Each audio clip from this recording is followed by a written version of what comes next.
এই টিকলাটো দেখিছেনে ইমান মৰম লগা মোক একেধৰে চাই আছে সি মাকে মান দি আছে কিন্তু মাকৰ কথা সি গুৰুত্ব দিয়া নাই hello' everyone welcome to mini blog আজিৰ ভিডিঅ'টো একদম শেষৰলৈকে চাই থাকক আৰু আজিৰ ষ্টুডিঅ'তে মই দুটাকৈ মেকআপ কৰিছিলোঁ গোটেই ভিডিঅ'টো চাই থাকিলে একদম গম পাব এয়া ষ্টুডিঅ'লৈ আহিলোঁ তাৰপিছত আহিয়ে নন্দিতাহঁতক লগ পালোঁ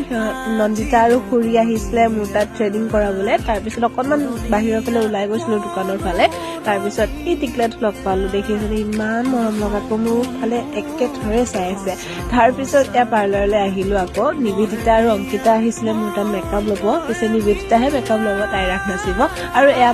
পাখি আহিছে বঙালগুৰিৰ পৰা আৰু নিবেদিতাহঁত আহিছিলে শান্তিপুৰৰ পৰা মোৰ ষ্টুডিঅ'লৈ তোমালোক সকলোকে মোৰ ফালৰ পৰা বহুত বেছি মৰম আৰু এয়া পাখিৰ ফাইনেল লুক কেনেকুৱা পাইছে আপোনালোকে জনাবচোন আৰু তাইতো খুবেই বেছি ভাল পাইছে মোৰ তাত মেকআপ লৈ তাই যিহেতু আগতেও মোৰ পৰা মেকআপ লৈছে পাৰ্টি মেকআপ সেয়েহে তাইৰ বিশ্বাস আছে যে মই ভাল কৰি দিওঁ আৰু এয়া হৈছে নিবেদিতাৰ ফাইনেল লুক আপোনালোকে কেনেকুৱা পাইছে দুয়োজনীকে কমেণ্ট কৰি জনাবলৈ নাপাহৰিব থেংক ইউ ফৰ ৱাচিং বাই বাই